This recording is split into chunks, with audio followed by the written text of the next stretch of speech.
Hello. चलो बच्चों, पढ़ते हैं कॉम्प्लेक्स एनालिसिस। दरअसल जो ये लेक्चर है इसे स्पेशल तैयार किया जा रहा BSc final, BSc third year और एमएससी के लिए, क्योंकि ये पोर्शन बीएससी या बीए फाइनल ईयर में भी है और एमएससी में भी है। क्योंकि बीए या बीएससी में objective paper multiple choice exam आता है तो उसके लिए बहुत इम्पोर्टेंट है। और एमएससी में इसके बिना हम, क्योंकि एमएससी में जो सिलेबस स्टार्ट होता है वो मतलब एनालिटिक फंक्शन भी है उसमें, कॉम्प्लेक्स इंटीग्रेशन या कन्फॉर्मल मैपिंग या रेजिड्यू या सिंगुलैरिटी हम तभी समझ पाएंगे जब हमें कॉम्प्लेक्स का बेसिक क्लियर होगा। तो ये बेसिक समझने के लिए इसको पढ़ना बहुत इम्पोर्टेंट है। बात करते हैं कॉम्प्लेक्स नंबर। कॉम्प्लेक्स नंबर होता क्या है? कॉम्प्लेक्स नंबर को हम यूजुअली जेड से डिनोट करते हैं, z equals to x plus i y, जहाँ एक्स क्या होता है? रियल पार्ट होता है और वाई क्या होता है? इमेजिनरी पार्ट होता है।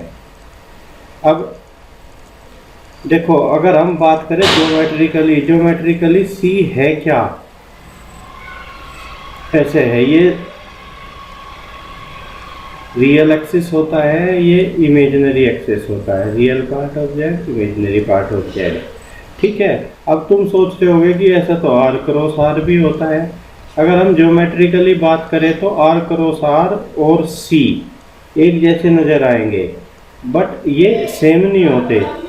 अगर हम इनकी प्रॉपर्टी की बात करें एल्जेब्रिकली तो सी क्या है? सी एक फील्ड होता है, जबकि आर क्रॉस आर एक फील्ड नहीं होता, इंटीग्रल डोमेन भी नहीं होता। अब तुम सोच रहे होगे कि फील्ड और इंटीग्रल डोमेन कहाँ से आ गए?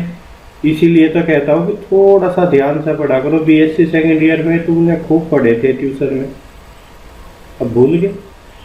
चलो, अब कॉम्प्लेक्स नंबर की मेन प्रॉपर्टी होती है कि हम दो कॉम्प्लेक्स नंबर को कंपेयर नहीं कर सकते। मतलब अगर हमारे पास दो कॉम्प्लेक्स नंबर है, एग्जाम्पल के लिए 1 + i और 2 + 3i, तो हम ये नहीं बता सकते कि इनमें कौन छोटा है कौन बड़ा है। इसका कारण है कि जो c है वो ऑर्डर्ड फील्ड नहीं होता। अब फिर तुम्हारे लिए होमवर्क हो गया, तुम अपनी बुक में सर्च करोगे what is field and what is ordered field. ठीक है, ये तो बड़ा आसान काम है। तो क्या क्या हमने पढ़ा? कॉम्प्लेक्स नंबर पढ़ा, उसका रियल पार्ट देखा, इमेजिनरी पार्ट देखा, ज्योमेट्रिकली उसको देखा। ठीक है। इम्पोर्टेंट प्रॉपर्टी क्या पता चली कि हम दो कॉम्प्लेक्स नंबर को कभी भी कंपेयर नहीं कर सकते। अगर हमारे पास दो कॉम्प्लेक्स नंबर है तो हम ये नहीं बता सकते कि उनमें से कौन छोटा है कौन बड़ा है। चलो अब आगे बढ़ते हैं।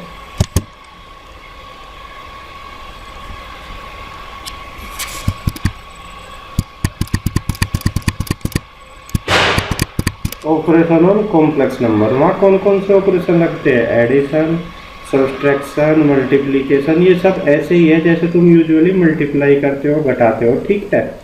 Inverse of a complex number, ये थोड़ा सा अलग है। कॉम्प्लेक्स नंबर का इनवर्स हम कैसे निकालते हैं? इनवर्स निकालने से पहले हम पढ़ते हैं conjugate of a complex number. किसी भी कॉम्प्लेक्स नंबर का कॉन्जुगेट क्या होता है? देखो, अगर कोई कॉम्प्लेक्स नंबर है z equals to x plus i y, तो उसके कॉन्जुगेट को हम कैसे डिनोट करते हैं? x minus i Y. मतलब इमेजिनरी पार्ट का हम साइन चेंज कर देते हैं। तो इनवर्स की बात हो रही, इनवर्स का मतलब है मल्टीप्लिकेटिव इनवर्स। ठीक है।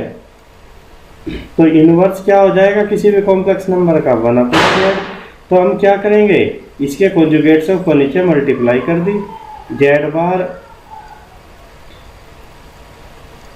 से ऊपर नीचे मल्टीप्लाई कर दी, तो जेड बार की वैल्यू क्या है? x minus i y. तो नीचे हम क्या करेंगे? x plus i Y, x minus i y. तो ये क्या हो जाएगा? ये हो जाएगा x² प्लस 2i²। और रियल इमेजिनरी पार्ट हम अलग अलग करेंगे, तो ये क्या आ गया? ये आ गया inverse of a complex number. फिर रिमाइंड करा देता हूँ, x क्या होता है? Real part of Z. y क्या होता है? Imaginary part of Z. ये तो सब बड़ा आसान है समझने में। अब अगर हम देखो, रियल पार्ट को हम ऐसे भी लिख सकते हैं जोड़ना, जेड प्लस जेड बार जोड़ के दिखाओ क्या आएगा, x plus i y plus x minus i Y.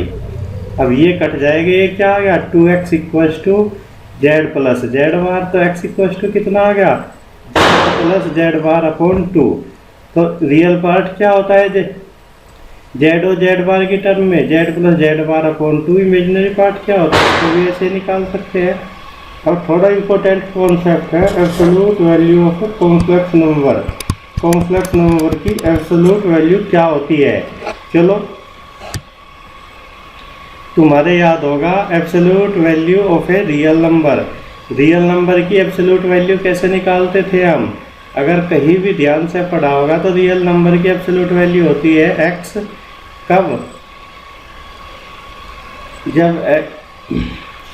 जब x greater than equal to 0 और माइनस x जब x less than equal to 0। अब हम ऐसे तो यहाँ निकाल नहीं सकते एब्सोल्यूट वैल्यू, क्योंकि हम किसी भी कॉम्प्लेक्स नंबर को बता ही नहीं पाएंगे वो 0 से छोटा है या बड़ा है। तो हमने अभी पढ़ा था कि कॉम्प्लेक्स नंबर को हम कंपेयर नहीं कर सकते। तो फिर मोड x का मीनिंग होता है कि x की ओरिजिन से डिस्टेंस, जैसे ये रियल लाइन है, ये पॉइंट 3 है, ये पॉइंट -3 है, ये a है, ये b है, तो मोड a भी 3 होगा, मोड b भी 3 होगा। इसका मीनिंग है कि a की ओरिजिन से डिस्टेंस, 0 से डिस्टेंस तो 3 ही है। तो मोड x का दूसरा मीनिंग क्या होता है, x की ओरिजिन से डिस्टेंस। तो वो कॉन्सेप्ट हम यहाँ लगाते हैं। ये कोई कॉम्प्लेक्स नंबर है z, तो मोड z का मीनिंग क्या होगा, मोड z का मीनिंग होगा, मोड z का मीनिंग आएगा कि z की ओरिजिन से डिस्टेंस। तो वो हम कैसे निकालेंगे, ये z है, ये इसका इमेजिनरी पार्ट y, ये इसका इमेजिनरी पार्ट x, तो ये कितना हो जाएगा, पाइथागोरस थ्योरम से √x² प्लस y²। तो मोड z किसके बराबर आता है, √x² प्लस y²। और z इंटू जेड बार कितना होता है, मल्टीप्लाई करके देखो, ये आएगा x² प्लस y²।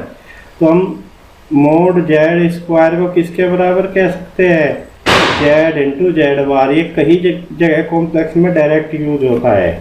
चलो कुछ बेसिक प्रॉपर्टी है, basic result, mod z equal to 0 if and only if z equal to 0। किसी भी कॉम्प्लेक्स नंबर की ओरिजिन से डिस्टेंस 0 होगी जब वो खुद 0 हो।